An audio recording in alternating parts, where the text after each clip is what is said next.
suppose it's going to go a bit quicker than that. It's going to go in two directions now, isn't it? It's not going to... Oh, fuck it up. Bonjour, willkommen and howdy, and welcome back to the FARG Motorpool. So what are we doing today? Well, we're out and about with the AMX13. So we're going to go through some very basic, simple jobs that can be done in the field when you're working with one of these tanks. Also in this video, we'll be driving it around and we're going to be firing it. A pyrotechnic charge, don't worry, no projectiles, because we've got the public here in and amongst us at the moment. You may notice that I am in fact in a wonderful contraption at the moment, and that's a story for another day. But it does involve a military vehicle and it does involve quite a stretch in hospital, but we'll cover that another time. So for now, we're going to go around and have a look at Ollie. He should be changing a track pad, so let's go around and find out how easy that is. Hello Ollie, all right, boss? How are you doing? Yeah, the rubber's stuck on the old one where it's broken off. It's stuck to the pad. If you could pass us that one down, that's over there, and I'll show people. Right, okay. So this is a track pad. You usually find that one of these are on each one of the links. So I think there's 82 on one side and 82 on the other. What's the point of these? Well, they protrude beyond the this cleat in this portion of the track, and that means that that is in contact with the road. So it doesn't scrape the road surface and it doesn't damage any sort of infrastructure. So you can't really drive one of these on a road. And we're here and it's an airfield, so we certainly don't want to be making a mess. So we put on these rubber... This was a track pad, but it's disappeared. We've left it somewhere. And now here's the replacement. So as you can see, there's two bolts that go into the back and it simply bolts into place.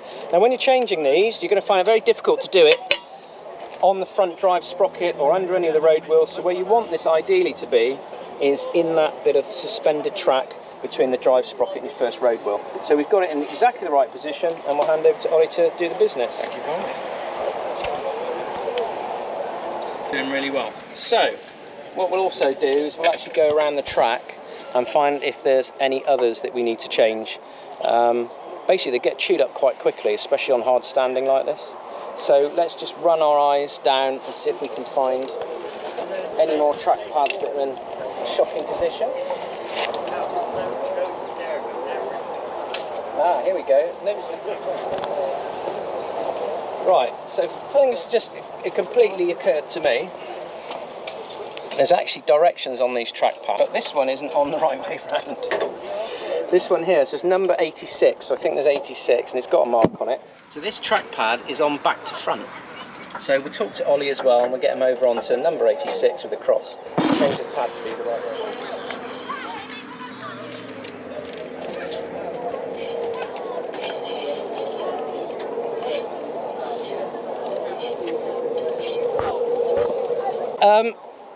Here we are on, and now we're going on to our second task of the day, and that is greasing. So you want to, on a regular basis, make sure that everything that's actually moving and is able to be greased, you can. So we've got Chloe over here. She's using a grease gun. So we've got lithium grease in there at the moment, high temperature, and she's just going along. You have to put off at an angle. Whee, there we go. So what she's doing, she has to clean the nipples off first to get all the dirt off, because you don't want to inject that into the bearing behind. So really cleaning it off, that's the one. Sometimes you might have to get a little wire brush and brush it if you need that. Good like that. And then on goes the grease gun. And we don't want to overdo it, because we only just push the grease out the back of the bearing. So it's just sort of 2 or 3 nice pumps, there we go.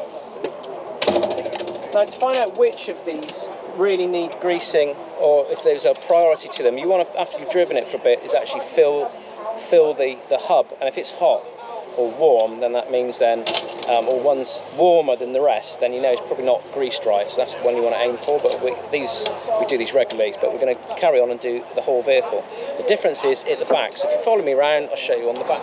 So, on the back of the AMX, this is how we tension the track. Now you've always got to have your tracks tensioned to the right amount, because you don't want them sloppy and moving around too much. There's a chance you might lose the track, or you'll actually find if one side's looser than the other, you'll slowly creep off in one direction or the other. So you really want them to be evenly done. And we do that by tensioning the track. To tension the track on an AMX, we use this. So at the rear, this is the tensioner. What happens is there's a locking nut that's undone, and that separates this arm over here from the unit. And then we go in onto this square lug here, and that is rotated clockwise to tighten the track, anti-clockwise to loosen it. Obviously, again, this is taking a lot of tension in here, and if this dries out, then the worm drive in here becomes very difficult to operate. Look, I'm actually going to do it with my fingers at the moment. So what we need to do as well is clean these off, and that's another set of grease nipples that we need to inject the grease. So the grease is not tensioning the track as in modern vehicles. All the grease is doing is giving us a lubrication so this arm can tighten or loosen the track on that side. And we've got one on that side, and there's one over there. So as soon as Chloe's finished going round, she'll be on to that next. Okay, so when Chloe's finished outside there, we've got to get the grease nipples on the inside to grease the inner workings of the suspension units and everything on the running gear and chassis side. So in here, there are grease nipples that need to be cleaned off, and when we send grease down them, they have individual pipes which send the grease off in various different directions to different components of the vehicle. Yeah.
Good afternoon.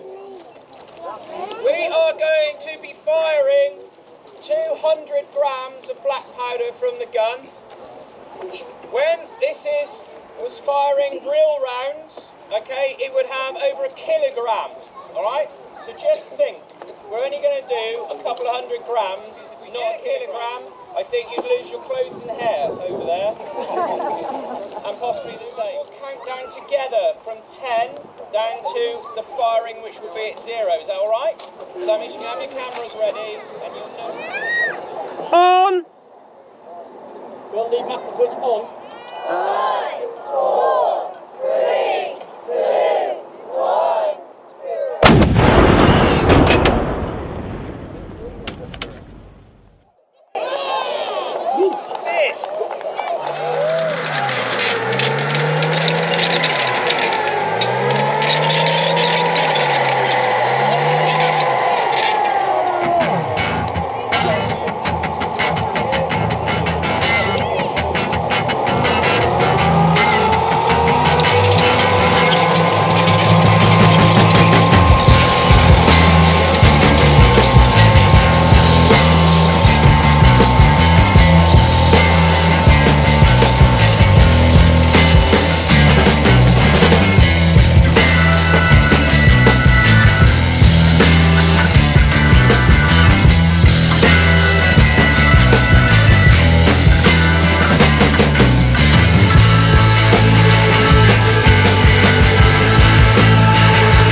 bit of the AMX13. So what we're going to do in this little vignette now is we're going to load around manually into the breech, because this is a live firing gun. We don't want to put in anything with a projectile on the end of it, because that's going to make it quite complicated, because on the projectiles you've got these sort of brass or copper rings that engage when the round goes in, and we don't want those to get deformed and to actually get the round stuck. So what we're going to deal with is this, and that is one of the empty shells. So this is the CN105, so that's the correct cartridge for it, it's shell casing, etc. Now what we're going to try and do is load it, but to do that you've got to get quite a shift in, because we're not using the autoloader, because the autoloader is actually cocked, but I don't want to let it off, because if it goes off inside of here and someone's in the way, then it might be might lose a few fingers or something. So we're just going to manually load it, and so I can't really load this one because it's empty, so there's not enough inertia behind it. So what we're going to use, I've got another one prepared. Have you got it, or have I got it? I've got it down here. Here we go. So, 7 P's, Baz, 7 P's. Take that. Oh, thank you. Bear in mind there's a coat of oil on the bottom. Yeah, so this here is a practice round. So it's made out of solid rubber. It's hollow in the middle, sort of. And this is for loading into the gun as a practice. It's made out of rubber, so you don't damage it every time you're sort of sliding it in. So what we're going to do in this little bit of the video is I'm going to try and get this into the breech in one go, and then we'll pull the breech block back. This should eject, and then I'm just going to push it down the trough, and it should come out the little door at the back of the turret. So it's as close as we can sort of like get it to the real thing, apart from firing it, which we're not going to. So let's take this down inside. So Ollie, if you just stabilise it, you'll have to pass that to me. I'll get down here. Right, okay, so this here is the breech, and over here is a trough. And this trough is where the round comes through. So what happens is, let's go into the darkness. Over here is the carousel. Can you open up the door on the back of the turret to let some light in? So this is what we call the carousel, and the rounds are loaded in here on this rotisserie. And as I wind a handle over, the carousel is slowly, very slowly, turning. There we go. I see, and as it goes round, then it ends up with the round sitting on this element here. So when this door opens, the round sits on here, this falls down, and the round falls into the trough.